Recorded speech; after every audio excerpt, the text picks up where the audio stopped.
Now, this is a video which should, in theory, be easy to make. It should be an easy answer, right? Pick between two weapon systems. Which is better, Pom-Pom or Bofors? And the trouble is, the answer is, what do you want to do with it? Quite literally, the answer is, what do you want to do with it? Because if you want to do longer engagements at slightly shorter range, but similar effective range, you probably want a Pom-Pom. Because, let's be honest, it's not clipped ammunition, it's belt ammunition, and so it can keep firing for longer. So, if you think you're going to be involved in a running fight, which, let's be honest, a lot of British doctrine was based around the idea of. They emphasised the ability to keep a constant flow of strikes. Smaller strikes, yes, but they were focused around that. They could still launch an Alpha Strike, don't get me wrong. Some people, when I say that, think, oh, the British carriers couldn't launch an Alpha Strike. They can launch an Alpha Strike, i.e. you load up as many aircraft as you can on the flight deck and send them off. You can do that. But the British system is more orientated around keeping up a constant strikes of squadrons and flight level groups going as quickly as they can to keep the enemy under a constant pressure. Or to deal with a constant air attack if you're fighting away through the South China Sea or the Mediterranean, which were major factors in British strategic thinking, or thinking of war with Japan or war with Italy. Those were the two big potential threats in the 20s and 30s, so they were the two they focused on. And the British approach to Japan is, of course, from a completely different axis than the American approach. I have this conversation with people sometimes, and they don't seem to understand.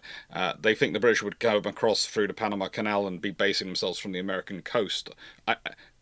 Literally, I've had that conversation with someone at a conference who was telling me, no, I'm wrong. The British would base themselves from San Francisco. And I was going, no, that's why they had Singapore.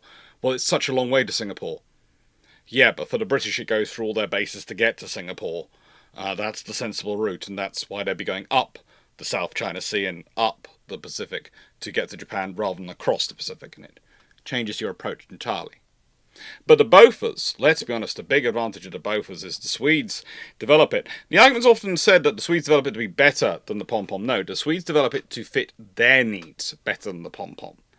The thing is, the Pom-Pom fits if you want to, as I said, fight these sort of long engagements where you think you're going to be dealing with a lot of land-based aircraft and the constant attacks from them and have to do constant defense. A belt-fed where you can just keep firing, you can lead your opponent and fire, you have to be less careful about aiming, you can just literally fill the sky with lead. That's a good thing.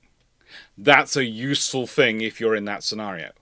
But if you think you're going to be dealing with less quantity of aircraft, but you want to try and snipe those aircraft and take them out, especially scout reconnaissance aircraft who might be trying to find you, then the Bofors, with its slightly greater range and its slightly more definite engagements, has the advantage. And if you're fighting across the Pacific, where you've mostly got water around you, and you think you're going to be fighting carrier engagements, which are going to be short but dense. So you want to engage the enemy from as far away as possible as they're coming in, but they're going to come in a wave, and then they're going to be gone, and then you're going to have a break, and then there's going to be another wave, and then sort of thing. Well, then the Bofors probably gives you the advantage. It allows you to break up the enemy aircraft that much further away. And realistically, both forces, both creators, are looking at Bofors, Pom-Pom Bofors for similar things when we're talking about the US Navy and the Royal Navy. For the Swedish Navy, it's very different. The Swedish Navy don't have carriers. They don't have capital ships. They're not thinking about, okay, we're going to have fighters break them up at a long range, sort of at a quite long range. They're going to break the enemy air group. So if the enemy's coming in at 60, let's say a 60-strong strike's coming in, the fighters will break them up into 6s and 4s with a dive through their formations to cause them up. And then the heavy AA will break them up into 1s and 2s. And then the 40mm, the medium AA, will start to engage, and that will cause them to break up definitely into 1s, and will start to shift to targeting them with the intention of killing them as they get closer to likely engagement range, where they're likely going to be dropping bombs or torpedoes, and then the light AA comes on if they're getting close, and that's really going to kill them.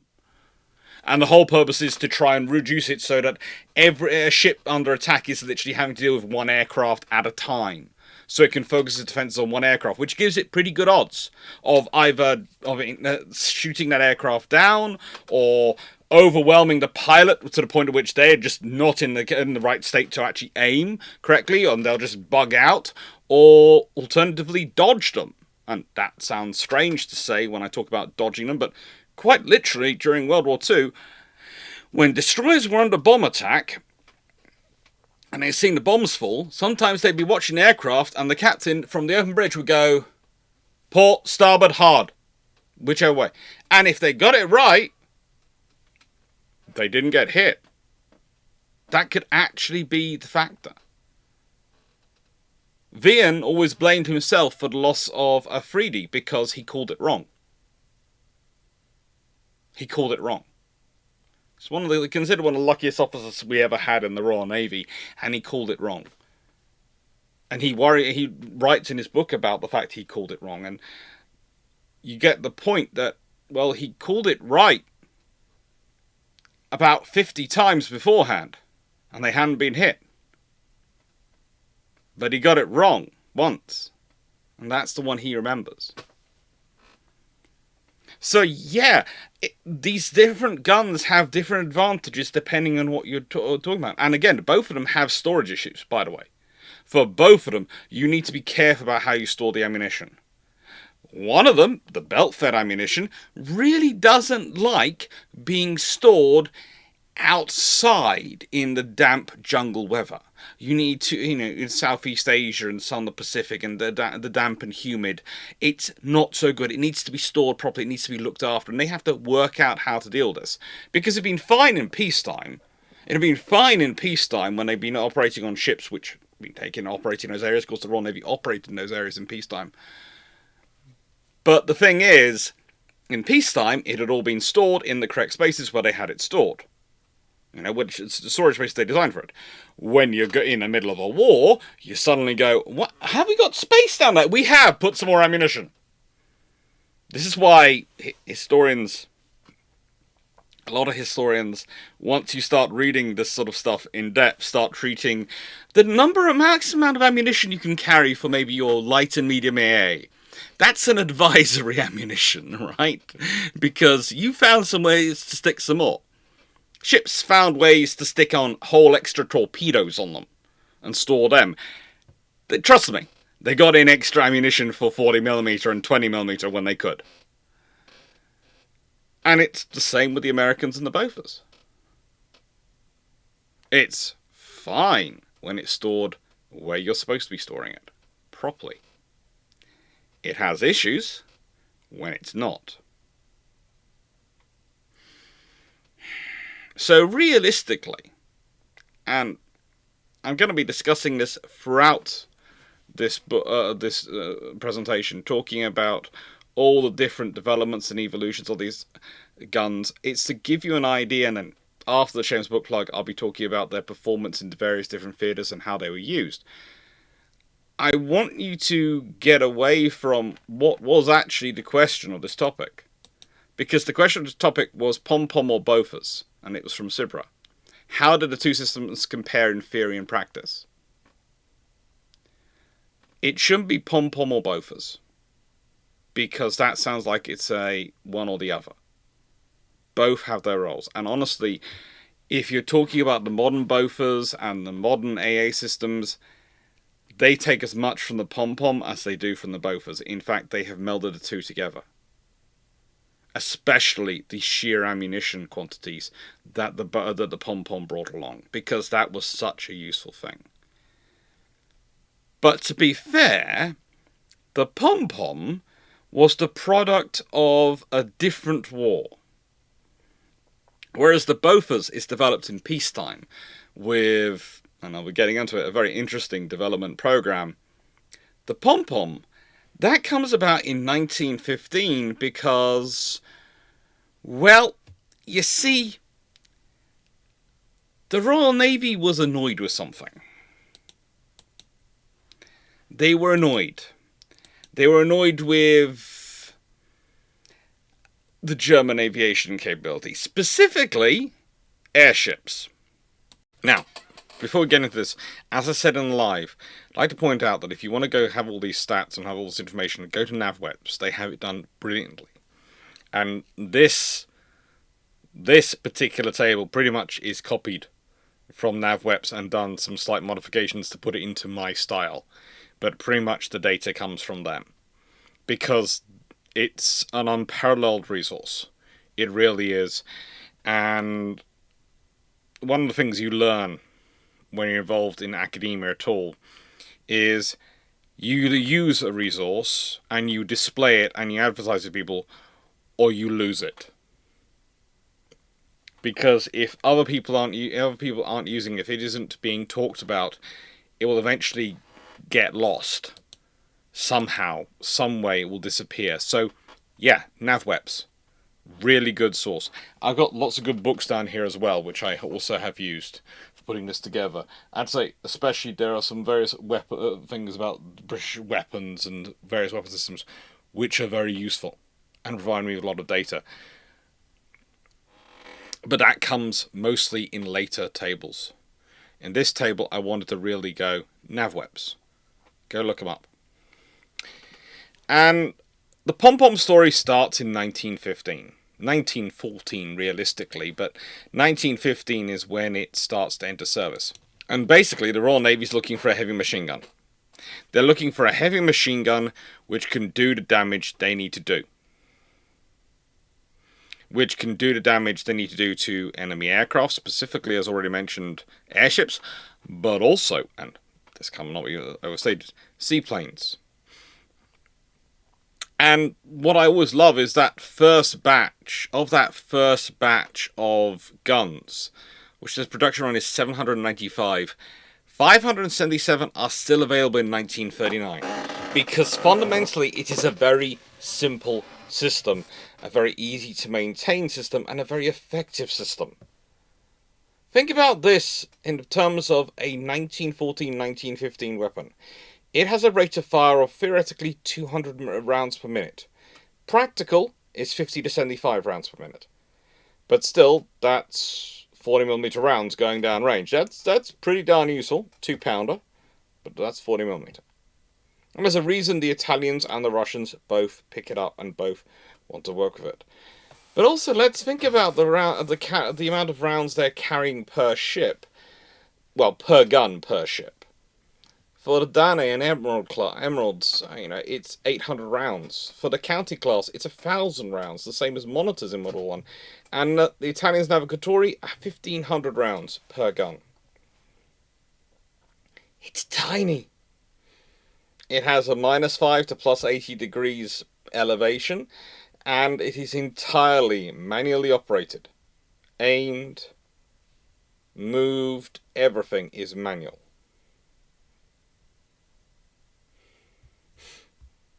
But still, that's a useful weapon system. It's an effective weapon system. The approximate barrel life was 5,000 rounds.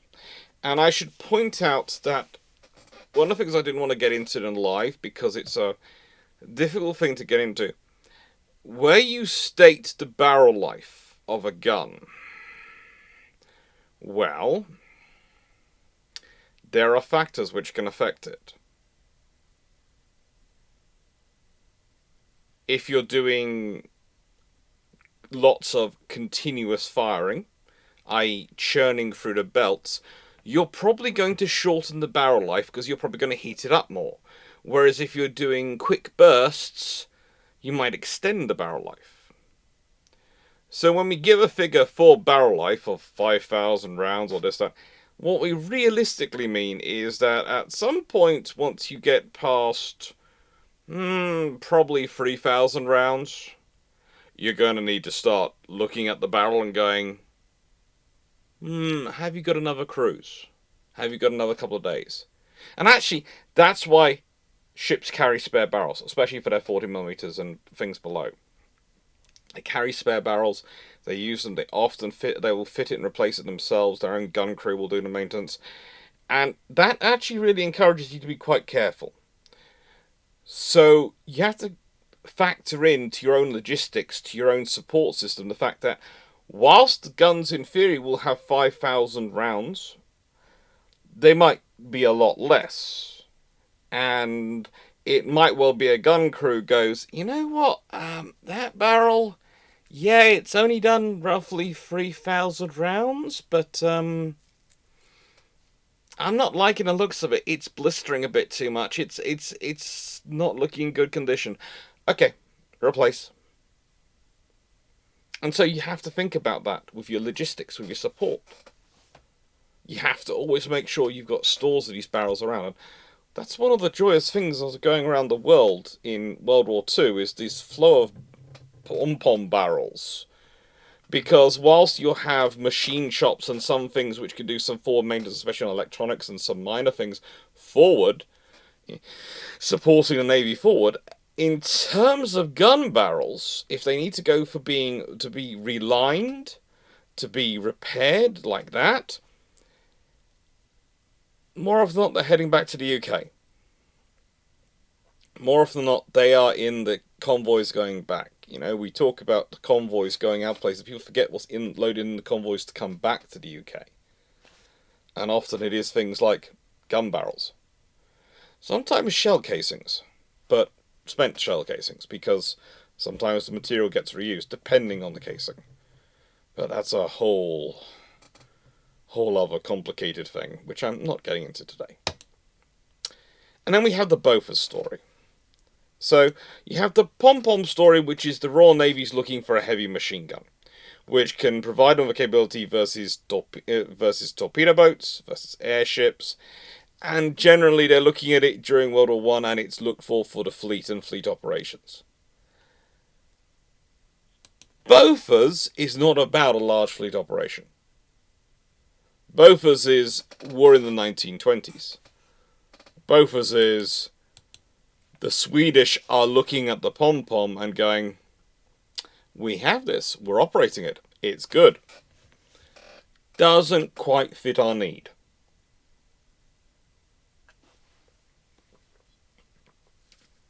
Doesn't quite fit our need. Why? How can it not fit your need? It's excellent, it's exceptional. Yeah, but realistically, we're looking more at single small aircraft groups. We're looking at dealing with the Soviets in the Baltic. That's our major threat in this period. We want something to engage probably twin-engined aircraft, which are our most likely threat from the Soviets at this point. Okay, we need something which can reach out a bit further to intimidate them a bit further, because we're not going to have the massed AA, we're not going to have the mass fleet formation, we're not going to have the fighter protection. So we want to be able to start reaching out and affecting their morale, affecting their decision-making process as far away from the ship as possible. Okay. To do that, you have to fire them at slightly higher pressures. Okay. It's going to affect things. Alright. Now, this discussion with Bofors went on for quite a while, because Bofors actually didn't want the order. They didn't see the need for it. They didn't see as anyone wanting there being a need for it, because in a world which had the Pom-Pom, there was not going to be enough orders, and the Swedish Navy was certainly going to not be enough orders to justify the cost of it. Until the Swedish Navy managed to trick the army to get involved with it, and both of them funded it.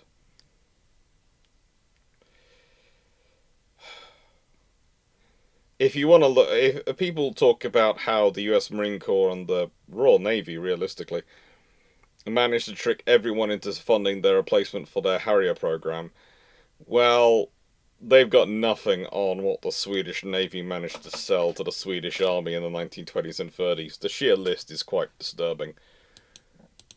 But they always have been good at compromise. And, let's be honest, the Swedish Army has more than a little Viking in it.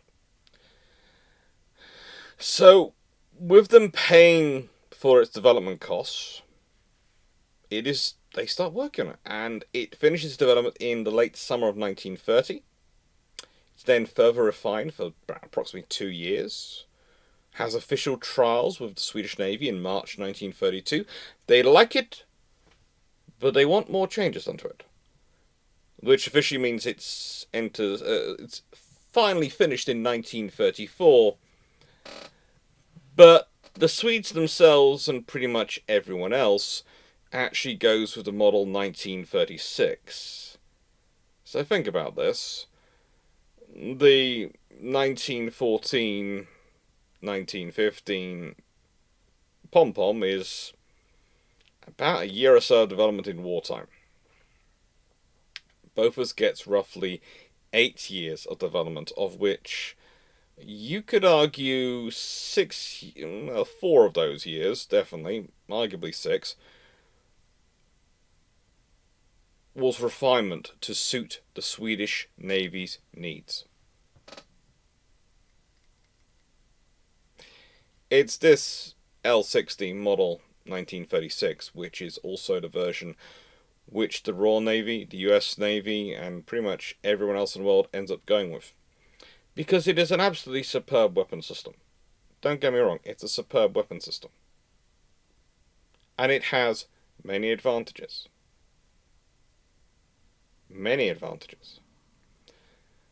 But the thing I always urge when we're talking about them is you have to consider the design competitions and discussions in the 1930s that were going on prior to the war, and how they're approaching things, and the various advantages and disadvantages of each system.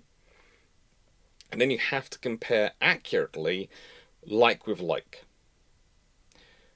Often I will see tables which compare the L-60 model 1936 Bofors with the original of the Pom-Poms. And that's not quite fair. So today, when I'm comparing and contrasting them, the option of the Pom-Pom I'm going to be comparing and contrasting with is the Mark 8, which is its closest contemporary. That seems fairer than we're going with the original 1915 entering service version of the Pom-Pom to compare against a system which realistically enters service in 1936. It's 20 years later, it should be better. But it's far closer, and you can see more the differential and the fors and against of the systems when you actually compare it to the Mark 8. When you actually compare it to a contemporary. Although saying that, of course, as I've already alluded to, the original Pom-Poms were still in service in World War II. They are mostly used on merchant ships, occasionally on some of the North Atlantic escorts, convoy escorts as well. They were useful because they were extra guns, and frankly it was far better to have them than not. And again, that's the other advantage Britain always enjoys in naval warfare at this point. Infrastructure and a huge reserve of equipment. Huge reserve of equipment. Now, the design competitions in the 1930s, they are basically focused on two things. Two things start to come about. They are debates of engagement range versus engagement quantity, i.e. how much Daka versus how far can you throw the Daka. Now, this makes sense once you start looking at the various systems and the different analysis going on. I've already alluded to and discussed the fact that in geographical terms, the routes and the areas the Royal Navy is expecting to fight, or the British Royal Navy is expecting to fight, is different from that which the US Navy is expecting to fight. The US Navy is not expecting to fight in the Mediterranean. They are not really expecting to fight in the North Atlantic. I know there are lots of people who write books about the potential of war between Britain and America in the 1920s and 30s. It's very far off. The level of conversation is always there. There are many, many issues which will will have to change for that thing to happen, and it will be seen coming a long way off. But Japan, that's a problem. So America is usually looking at cross-Pacific, trans-Pacific operations. They're looking at going from their west coast to Japan. They're looking at those as that area of operations. The British, as said, Mediterranean, South China Sea. Those are the areas where they expect to face heavy contention. So for the Americans, again, the range of engagement is pretty attractive because you've got a lot of space. And you can spread your force out more. But for the British, thinking about the Mediterranean and the South China Sea, thinking about these spaces, thinking about the world as a whole, they're thinking, well, if you are going to get past here, if you get past our fighters, get past our heavy AA, and are now coming in to kill us, we want to put you down hard and fast. This might explain why the British are looking at octuple and sextuple mounts, and of course have a lot of quad mounts wandering around, and as I discuss in a live, there have been enough discussion documents and enough articles, enough asides in various notes and journals that I think they were also considering something which was we're going to have about 12 Pom-Poms, 12 2-pounders on it. It makes sense when you consider they already have a system which has 2 sets of 4. It's the octuple. You add another bank on above that, you can just about get away with it. If we go back to this picture right at the beginning. If we go back and look at this picture right when this is of course a quad. And you can see how the British have structured that. Well,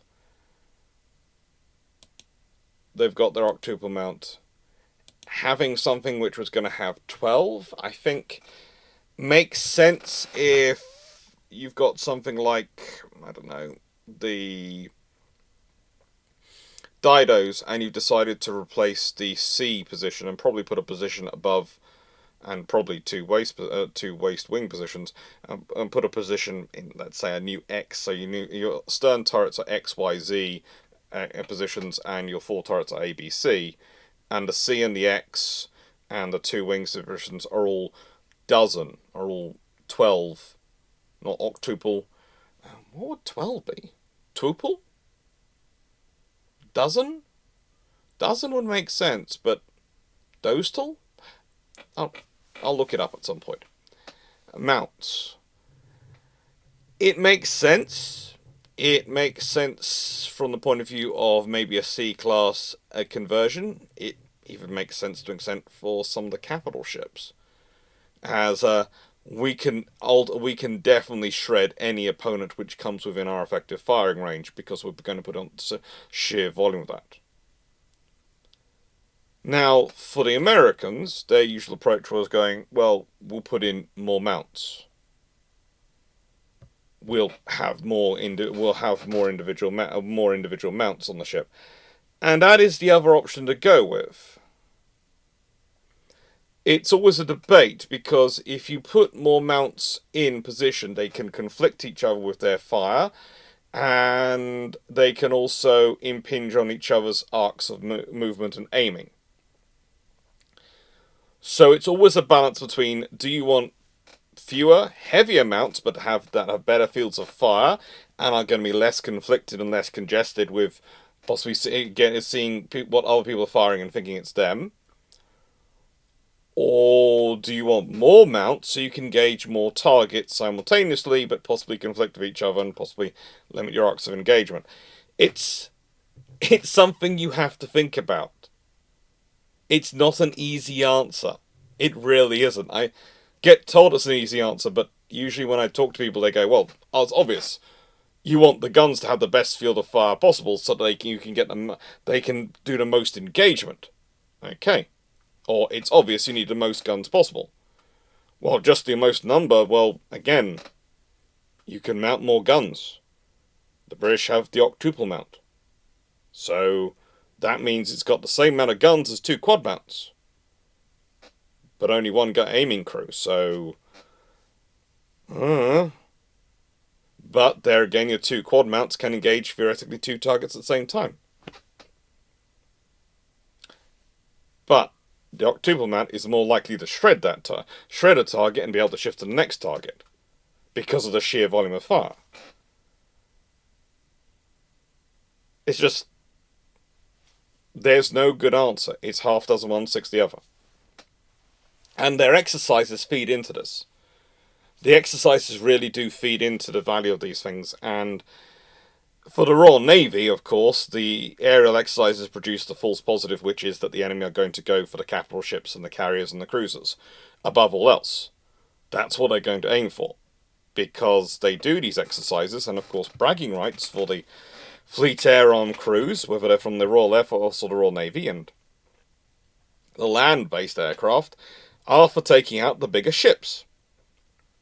So that's what they do in peacetime exercises. Because if they fail, they don't die. But if they succeed, they drink for free. So that's what they do. And so therefore you have all this data coming in from all these exercises. We're going, yeah, they focused in on the carriers. They focused in on the battleships. They focused in on the cruisers. They focused in on... And you just go, I know what's going to happen and I know how we need to prepare. I know what we need for our defenses because the enemy are going to focus in on these things. And then it takes... Rear Admiral Henderson, when he first becomes Third Sea Lord, starts arguing against it because he's been the former Rear Admiral aircraft carriers. And once he's a Vice Admiral, he's still arguing against it. There are more people coming in. It takes till about 1937 for the Royal Navy to realise, okay, this might not be quite correct. And of course, by 1940, they're absolutely certain it wasn't quite correct. But it's one of those scenarios where you go, well, it's not lack of testing. It's not lack of funding. They've just drawn the wrong answer from all the data because they haven't thought about the context of it. And with the Americans, you have a similarly interesting scenario with the continual survival of the 8-inch guns on Lexington and Saratoga, which keep showing their value in exercises.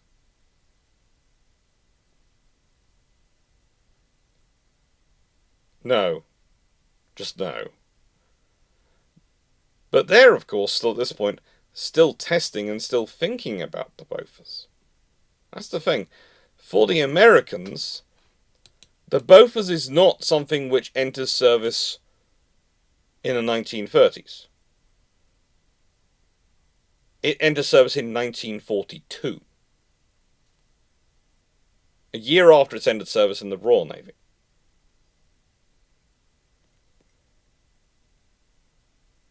That's the reality of it, because of the procurement program, because the Americans are trying to make the 1.1 inch work. And yeah, the least said about that, the better. I get accusations sometimes of being an America basher, and I go, no, I have great respect for the Americans. I can't help it, but your Bureau of Ordnance in the 1920s and 30s was honestly making a good case for it actually being anti-American with some of the decisions it was making in your procurement. Just, it's them, not me. But as we're getting into the data, it's worthwhile looking into. And here is a pretty good table, I would say, of all sorts of data for us to compare them. Now, if I expand this out a little bit, we can start doing some compare and contrasting of the two weapon systems. And, by the way, I'd like to also point out that when we're talking about the Mark 8, we're not talking about it being a very recent weapon system either. data design of the Bofors L60 is officially dated to 1934. Data design of the Mark 8 is 1923.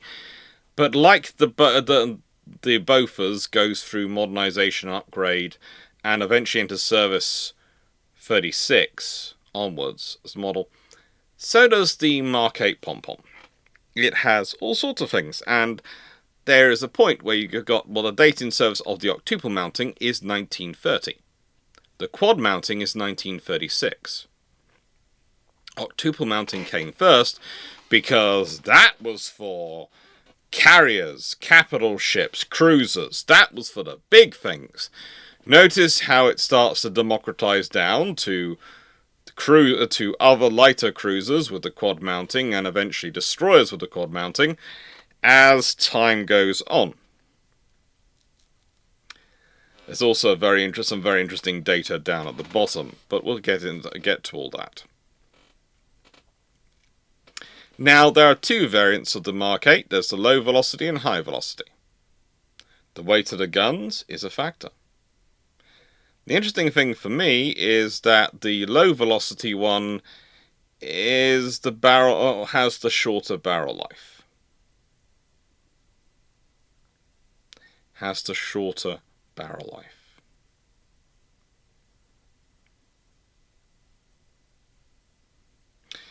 And again, when you start comparing their rate of fire, the theoretical cyclic rate of fire for the Bofors 40 L60 was 120 rounds per minute nominal, or 40 to 160 rounds per minute when firing horizontally. Practical was 80 to 90 rounds per minute, mostly because of trying to load by clip. Okay? Loading by clip slows it down. In contrast, the Pom-Pom, 96 to 98, controlled firing gear, automatic firing gear, 115 rounds per minute. 115 rounds per minute. Muzzle velocity. Again, for the Bofors, that's a clear win.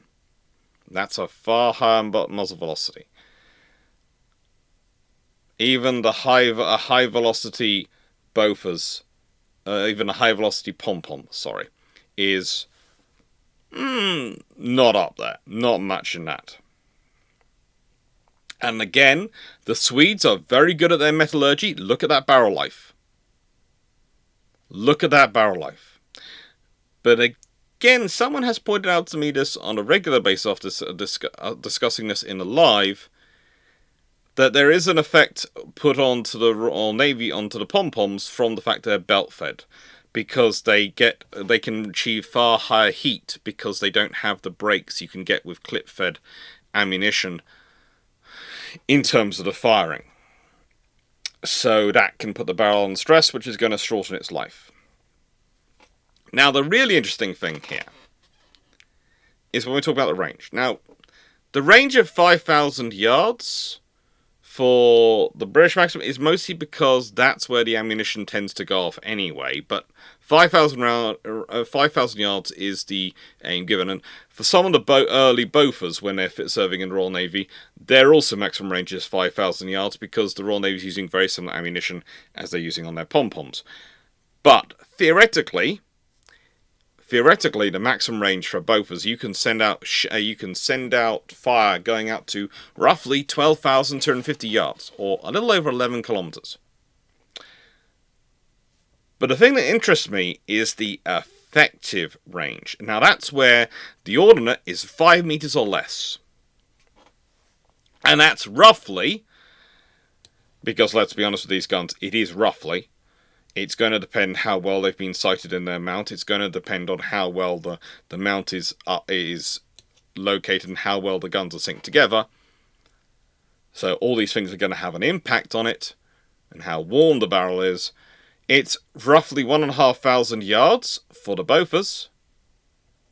It's 1,700 yards for the Pom-Pom. So you can fire out further with the Bofors to cause your enemy to go, oh, we're under fire. There are rounds coming in, and especially with tracer, it can have a big impact. But you can actually be far closer to your target, have a slightly longer range effective kill ability versus an opponent with the Pom-Pom. The Mark 8 high velocity. Please note, the Mark 8 high velocity. Then you start to look at the rounds being carried. And how many rounds they're carrying. And you start to realise, well, when we're talking about the Pom-Pom especially, then the Royal Navy is not mucking around, and you can see how what happens as they get closer and closer to World War II. The Tribal class specifically earned their status as being highly AA capable destroyers when you consider they carry 3,500 rounds per gun. To give you some more information about that, that means for their quad Pom-Pom, they are carrying 14,000 rounds of ammunition. And that's if they are only carrying what they're officially designed for. 14,000 rounds of ammunition.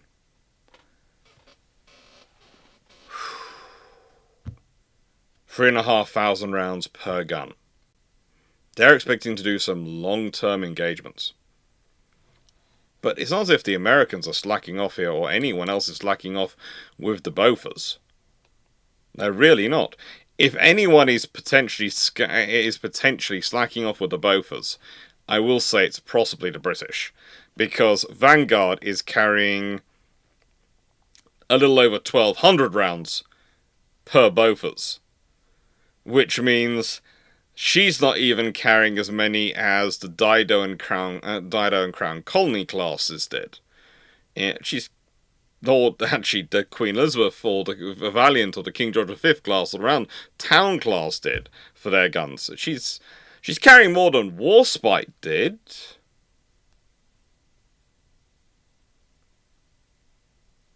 She's carrying more than the Royal Sovereigns and Hoods and Malaya, Barham and Malaya did, but she's really not carrying enough firepower. Really not.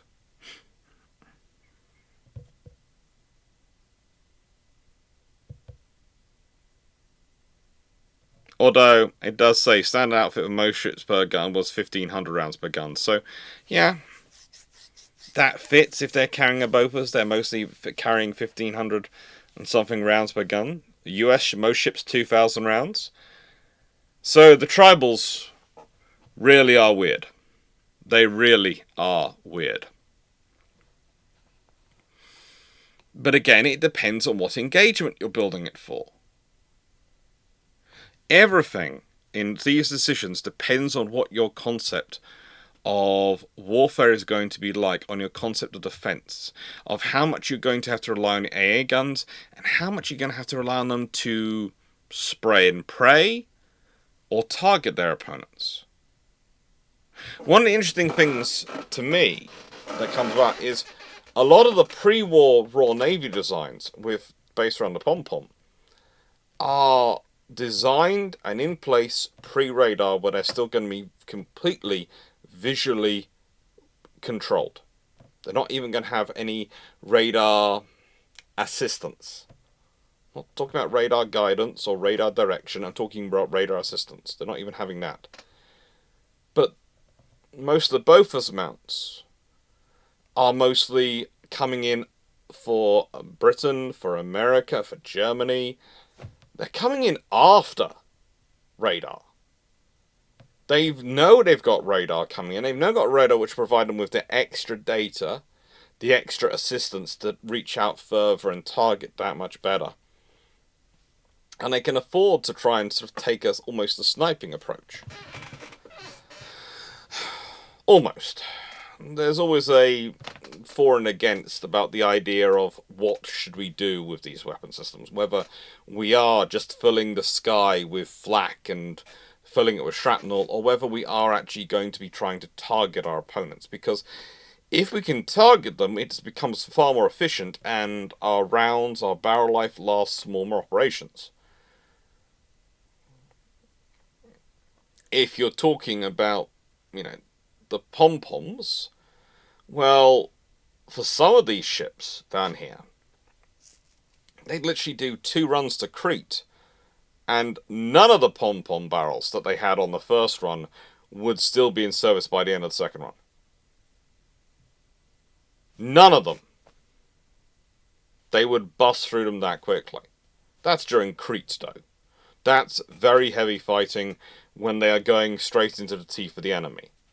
It's not normal it's like that. I discussed this in the live video when talking about it, and I think there was an impression of people going, well, if there's a constant returning, why don't they have more facilities forward in Alexandria for maintenance of barrels and doing barrel plan? That's not normal. If it was normal, the Royal Navy would have had to provide those facilities, because there's no way they would have the depth of barrels, the depth of resources to have so many floating around the world, to have such stockpiles. But it is similar for the Americans. You could have a couple of days off of one of the islands in the island hopping campaign, and you will have none of the same Bofors barrels at the end of those couple of days as you had on the first day. When you arrived, you have a set of barrels. By the end of a couple of days, they've all been replaced. Because of where? Because you don't want a gun blowing up on you, and you replace it. You replace it. But we also have to consider the war preparations and refit time, and this is something which mostly affects the Pom-Pom more than the Bofors, because the Bofors is mostly something coming into service during the war, during World War II. But in the run-up to World War II, it's one of the reasons why the Americans have the selection program going, which will select the Bofors. But the British are looking at lots of ways to upgrade their older Pom-Poms, to get them into service, to provide them with decent mounts and things to go onto merchant ships, because it's very fine having theory and going, well, this is the latest weapon system, this is what we need. But that takes time to manufacture. That takes time to get in service. That takes time to deliver in quantities. These weapons are good enough. And if you can give them a better mount, if you can make it more stable, if you can make it easier to move, lighter, better protected, and give the crew a better chance, therefore, for operating, you can achieve something which is a lot better than nothing. There's better than nothing, and there's viable. And arguably, considering some of the upsets these things caused, there's actually useful.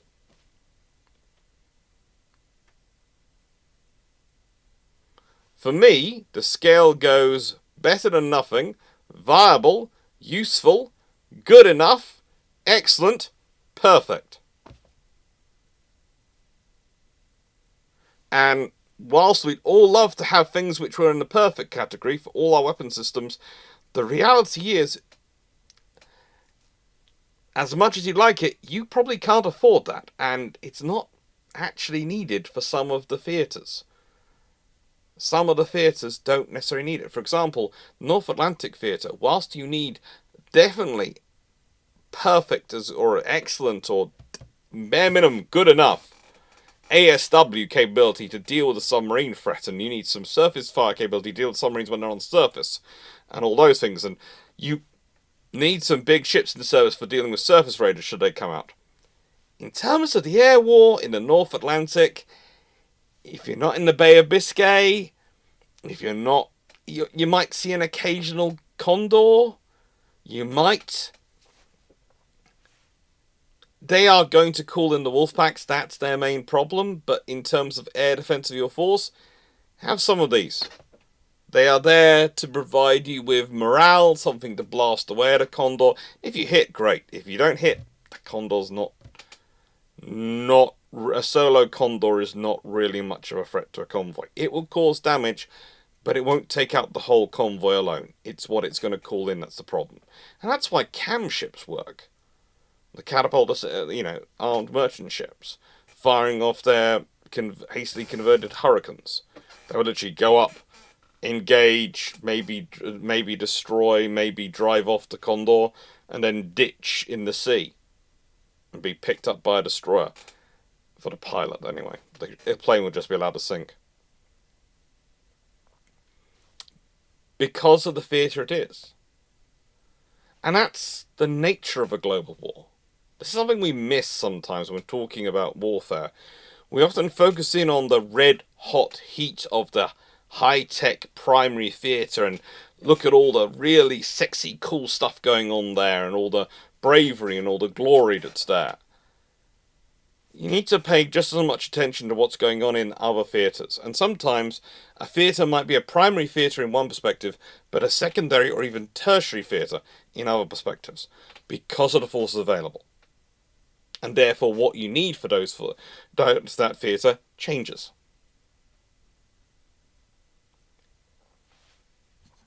With that being said, it's now time for the shameless book plug. And so, what's the book plug going to be? What is the shameless book plug? Well, for those who never seen this is the part where I get to go, thank you for watching the channel. Thank you for liking, sharing, subscribing. Thank you for doing all those things, especially when you subscribe and you fill in that bell. Make sure it's a solid bell, because that allows you, of course, which is what you probably prefer, you to choose what videos you watch rather than the YouTube algorithm. The YouTube algorithm is great for introducing to new things, but it's not great for keeping you with the old things. It's one of the things content creators really do observe. And I have to say the strength of my channel has always been the number of people coming back and wanting to watch videos. Again and again. It's something which I enjoy and I rather like. If people like the videos and they come back, that makes me feel happy and feel like I'm doing something good. Also, there's my book. There are more coming soon. They are going to be self-published on Kindle. They are going to be available as Kindle and downloads and Kindle Direct Publishing, so they'll be able to be bought as a book format. It's all being sorted out. Basically, the reason it's not being pushed further on is because I'm still sorting out mortgage stuff and things at the moment, and I might not be by the time this video comes through. By the time this video comes out, I might be... the old house might have gone completely and we might be all finished. So we can always hope. But at the moment, when I'm recording this, it's so many lawyers, estate agents, and different professionals, and I can understand why. Selling a house is a complicated thing. But seriously, it's just so many. And, oh yes, I do like the new slides that have been included in the running entry and the ending bits. I've added them in. I have to admit, this is me putting myself and my poodle into chibi form. We're using AI art because my personal artistic skills are terrible. But yeah, I'm still not sure why it makes my eyes go blue, because my eyes are green. For my eyes to go blue, I'd have to do this. There you go. There you go. Hold on. With blue eyes, it looks weird. I'm green-eyed. I'm not blue-eyed.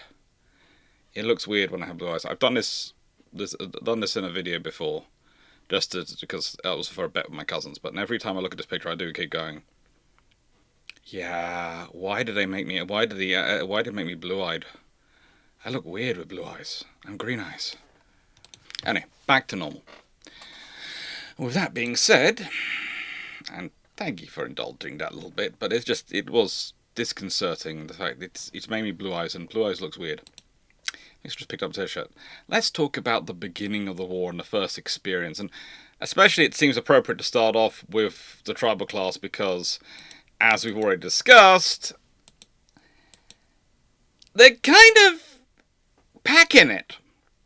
They are carrying 14,000 rounds of Pom-Pom ammunition as standard in their pre-war configuration. No one please ask the question how much they were toting as the war went on, because there are honestly some very wild amounts out there. There are some very, very wild amounts. It gets the question is, it's not, do you, how much ammunition do you want? The answer is just yes. It seems to be from the ordnance officers.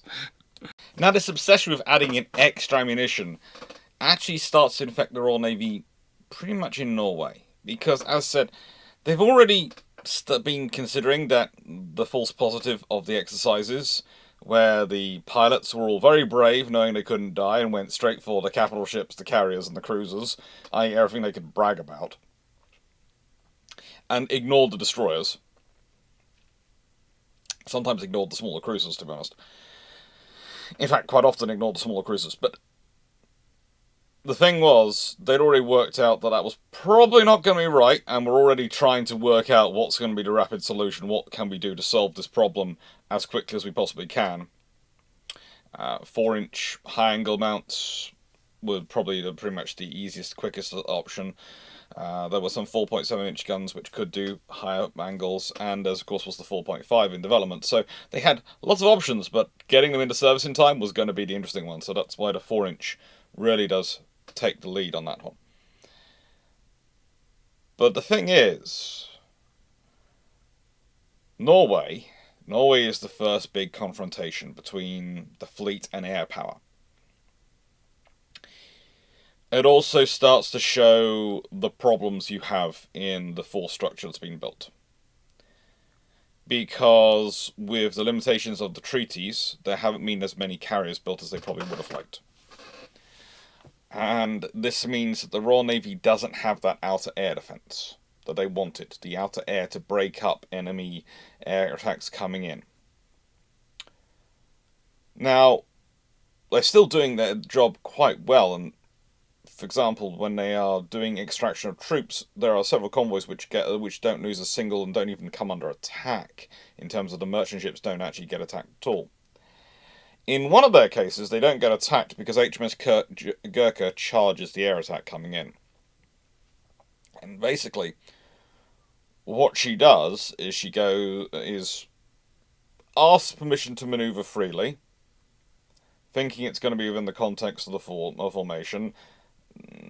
Philip Vian sort of has given everyone that permission to manoeuvre freely. The captain of HMS Gurkha takes that to a slight extreme. He actually goes off from the convoy, angles himself out, so if you consider the convoys here, the air attacks coming in from here, this, Gurkha was angling off to slightly here, so it was off at an angle. So he could get his 4.7-inch guns to bear on the air attack. But also, it was trying to get within range that the 40mm, the Pom-Pom, could actually start taking people down. Instead of just firing at them, actually be in viable engagement range, so less than 2,000 yards of the air attack. So that's why we describe them as literally charging the air attack, because they were. Now, Gurkha, of course, gets sunk, but none of the merchant ships do, and that's because the entire enemy air group concentrates on her. That's just one of the examples of Norway's the air defence experience in Norway and fighting aircraft, and it's found very quickly that ships working together is far better. When they work together, they create interlocking angles of fire, they create all sorts of coverage. But also the big problem they've got, and this is the big problem, is that it's heavy. And remember, these ships are designed with 3,500 rounds per barrel.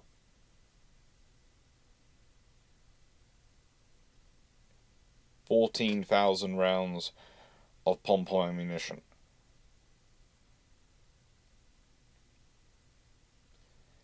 Even carrying all that. And when you think about it, you've got usually roughly 480 rounds in the mount already. So that's not many reloads. That's not a lot of ammunition. And if we consider the average engagement period you might be engaging aircraft for is going to be roughly 30 seconds, well, if you think about the space of how quickly you'll get through rounds, how quickly you'll blast through rounds, that's, let's say, 240 rounds every engagement. Let's say that's the average. You're going to get, every aircraft you engage will be roughly 240 rounds. If an enemy air attack includes 50, 60 aircraft, that's going to be a problem. And let's say you engage, maybe half of those fly close enough to you to engage. Half. So that's 30 times 240 rounds. Well, that's 7,200 rounds used.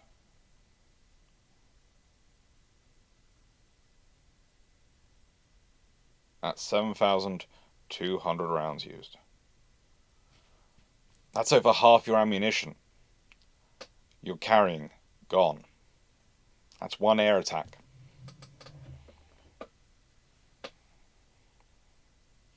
That's a 15 minutes of engagement.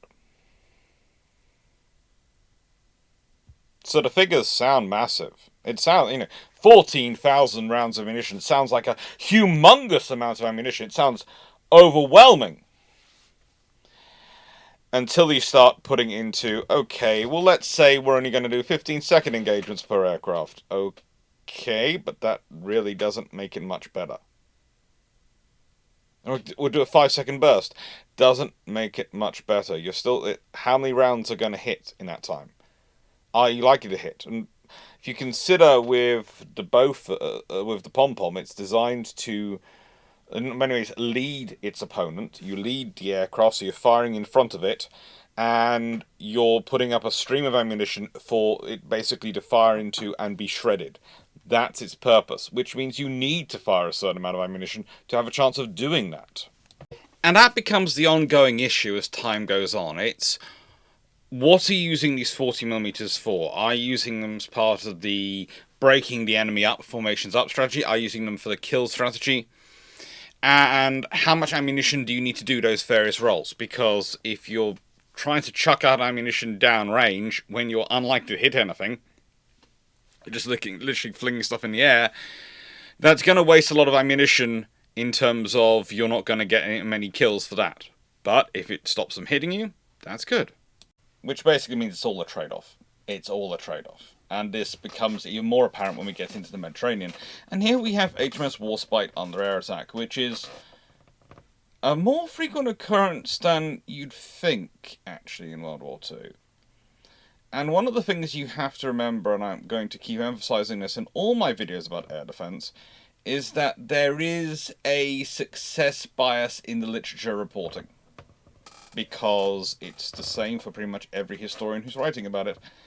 If you're writing about an air attack which fails, you write, this many aircraft attacked, they didn't either got driven off by fighters, they didn't successfully score anything, and that's about 2-3 sentences. And then that might be, you might do that a couple of times, or you might just write, and there was another attack later, and there was another attack here, and there was another attack there, because, frankly, nothing much happens other than they came in the same old way, we drove them off the same old way, bish, bash, bosh, it was over. And that's not really very interesting. However, the attack where a bomber gets through and drops a bomb on a ship and causes damage, and people get injured, or worse, that's pages, that's pictures. Because that's interesting, and that sells books. Which then leads to, quite often, students come back to me and going, well, this stuff obviously didn't work. Why? Because look at this attack, look at this attack, look at the damage they caused. And I go, yes, but let's turn earlier in the book, this chapter, there was this attack, this attack, this attack, this attack. So the enemy launched about 20 different attacks to get the one through which caused the damage. Oh. But it's not those previous 20 or so attacks. They are smattered over about 4 pages, little bits of discussion. The attack which took place, which caused the damage, that gets 5 pages of discussion. And there are, again, there's more detail for you to get into, there's more detail for you to discuss, so it matters more, and it's easier, and there's more for you to discuss. But this causes a tremendously interesting perception in people when they're reading the books and reading history books about World War II in terms of their perception of the effectiveness of certain weapons of World War II. Again, submarines are the classic example, U-boats. You hear about whole chapters are written about when the attack works, the enemy managed to get into the convoy and cause damage. There is very little discussion. There are virtually no books written about the convoys which transversed the entire Atlantic Ocean and never came into anything, never had any air attacks or any sub-attacks. And there were plenty of convoys like that. And once you start looking at the stats, you realise that actually there are quite a few. They're still under a lot of stress. Trust me, those people are still heroes. Doing all they did, going backwards and forwards, under the pressures, there was still very much the risk, there was still very much the threat.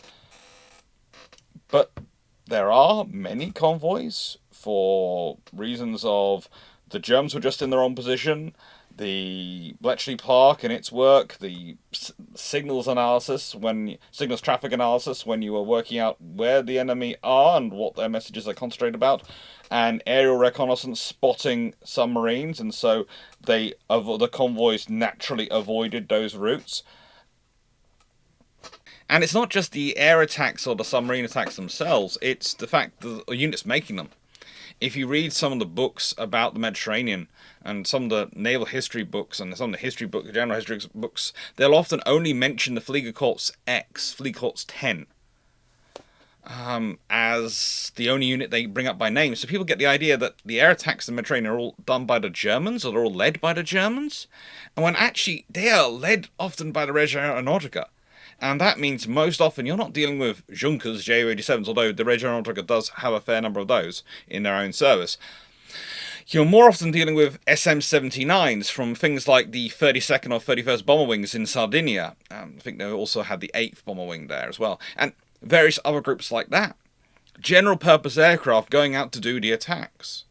And again, that changes your air defense profile of what you need, because whilst, yes, the Ju-87 is a very big threat, and the Fliegerkorps 10 are the German specialists, and they're armed with these aircraft, and so they're going to do specialist operations, the anti-shipping unit. The Italians have their own anti-shipping units. The Italians have their own aircraft and their own doctrine. And they're often the more common ones you see. So sometimes the air defences, you will look at ships and you'll go, well, this doesn't match up with what they should be facing, because they should be focusing on the Ju-87. But the Ju-87 makes maybe one attack in 10. And yes, it's a very dangerous attack, but that means if you orientate your air defense around dealing with that attack, they might not be able to deal with the other 9. And this is what presents the difficult challenge for the Royal Navy, for any navy in World War II in fighting air battle. It's, what are you facing in terms of your threat?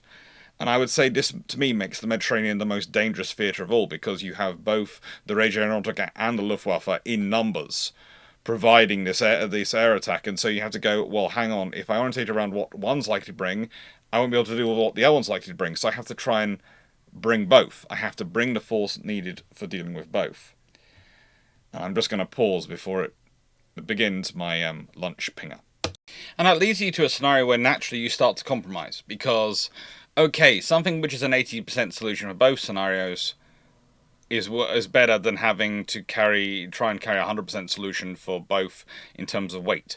Because I can carry two things which are 80% solutions for both scenarios, or I can carry one of each, which might be 100% solutions for the one scenario, but 20% solution for the other scenario. It's all about compromise. A lot of procurement in war is about compromise. And that's where we start to get into the differences between the Pom-Pom and the Bofors. Because it's at this point, when we're getting into Mediterranean conflict, that the Royal Navy really starts evaluating the Bofors. They've got some, especially with the Dutch, they're looking at them and going, what are the benefits here? The Pom-Pom gives us volume of fire, but the Bofors gives us range. And honestly, they start thinking along the lines of, well, should we try and have both? That's what's coming into the Royal Navy. The idea of, well, if we carry some Bofors quad mounts, especially if we can get some radar-directed Hayes-Mayer-style systems, they'll provide us a long-range fire that can be used and further disrupting enemy formations. And then if we manage to have some octopole and quad Pom-Pom mounts, their sheer volume of fire they'll put up is anything gets within that kill box, they can blast it to smithereens. But of course, that's complicated. It leads to such ideas as, well, can we use the same ammunition in both, or similar enough ammunition in both? Which is why the Bofors at some points has the same range limitations in service as the Pom-Pom for the British of 5,000 yards, because of the ammunition being used. Some people do have interesting ideas, and some things can make sense from a logistical perspective. The thing is, the other problem the Royal Navy had to do when doing this evaluation of Bofors versus Pom-Pom, rather like unlike the Americans at this point, when they were making these decisions in the point of this war, is the fact that even the old Pom-Poms were sometimes working. And sometimes working in a way which was most annoying. Most annoying, well, to their enemy, not to the British. The British were very happy going, oh, it worked. But when you have one of the oldest, this is likely enough, it looks like it was possibly one of the original Pom-Poms. One of the original 1915 variety, because you see the FW200 Condor, flown by Rittikus recipient, Hampton Fritz Fliegel, one of the probably best of the Condor attacking aircraft that the Germans had. He'd sunk at least 7 ships and damaged 6 more. Is shot down on the 18th of July 1941 by what might have been a couple of rounds, 3 or 4 rounds, from the Pilar de la Range, which was armed with the oldest pom-poms that were available. Basically, they'd been put on there as give it better than have something than nothing. Yeah, you misjudge the distance, you get in close enough, and there's a lucky couple of rounds hit you. A single round is unlikely to take out a 4-engine aircraft. So it's a fair number of rounds hit that aircraft. But this is what can happen. And this is why those systems start to add up. So when we talk about the Pom-Pom, I have read some accounts, some books, where basically almost sort of go, it's brilliant, brilliant, brilliant, brilliant, both of us in service. It's now terrible, everything's bad. And no. It's not that. The Pom-Pom is still a very good weapon. In fact, the Pom-Pom is still a very useful weapon right the way through World War II, and I'll be talking about at the end. There are certain points at the end of the war when the Americans were looking at, especially the octuple Pom-Pom mount, and going, Royal Navy, we like your style. You bring a brewery with you, a floating brewery, and you bring that. We like your style, Royal Navy. We like your style. Volume of fire does matter, believe it or not. But then we have the Indian Ocean. And the Indian Ocean is a classic example of the issues of not having Bofors, especially when it comes to Cornwall and Dorsetshire, because they don't have the outer fighter line. So they're relying on their 4-inch guns, to an extent their 8-inch guns, to try and break up the enemy strikes coming in, not necessarily most effectively. After all, it's only Cornwall which had the Mark I 8-inch mount which could do the high-angle firing. Only Cornwall. Dorsetshire had come in the Norfolk batch, and they got the Mark II mount, which couldn't do it. But these things happen. And so then they've got the 4-inch mounts engaging, and then they have their Pom-Poms, which can start to engage at roughly 5,000 yards. And that doesn't give them enough time to act as a deterrent. And realistically, if you're alone, you want to try and, especially pre-missile age, when you're not looking for a guaranteed long-range kill, you're looking for a psychological omission kill, realistically, on the aircrew. That longer range, if you're alone, if you don't have the outer fighters, if you don't have all the other AA with you, if you're not in a fleet formation, if you're alone as a ship, is tremendously advantageous. Because yes, once they get close, you can start shredding them. Once they get into 5,000, you're putting up a volume of fire on them. 5,000, they're heading into 5,000 yards, they're going to hit a wall of flak. By the time it gets down to 1,700 yards, they are in the kill zone and you're going to try and kill them. But if we consider they're moving at potentially hundreds of miles an hour, that can all happen very, very, very quickly. And the extra range of the Bofors in hitting out that much farther, in moving that wall of flak that much further in their direction, so they hit it earlier and have therefore that much greater effect on them, on their psyche, that much greater time of them going, so much fire going around me, is lost. Now, I'm not saying Bofors would have changed it. Honestly, I don't think if you have Bofors mounts on these ships, it changes anything. In fact, even if you have the combination, which was... There was consideration at certain points of trying to make an octuple mount which had quad Bofors and quad Pom-Pom underneath to, make up for the fact that one was very good at longer range but required to be, it was clip loaded, etc., and one was able to be belt fed, so could provide longer fire. Yeah, I don't think that changes anything. I really don't. These are ships designed for operating in this scenario, especially against an enemy carrier battle group, a carrier fleet. They're supposed to have a carrier themselves. They're supposed to be part of a wider force. They're not supposed to be caught on their own.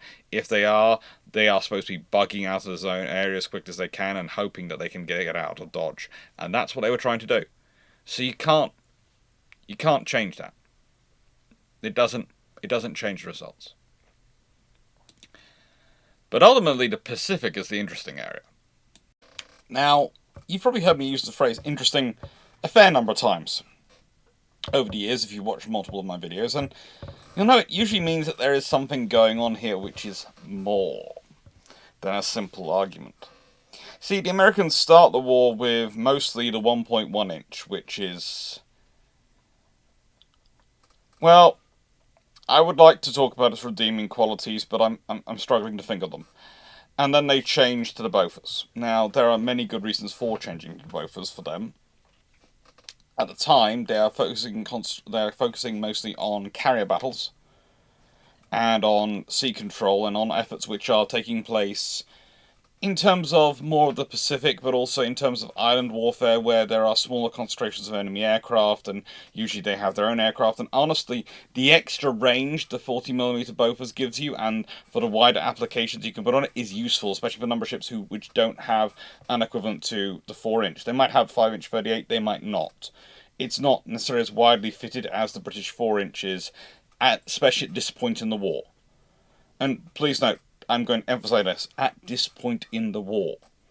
As soon as it can be more widely fitted, they are working up to fit it more widely, but at this point... So the longer range Bofors certainly makes sense, and it's been something they've been procuring and looking at for a while, since about 1937.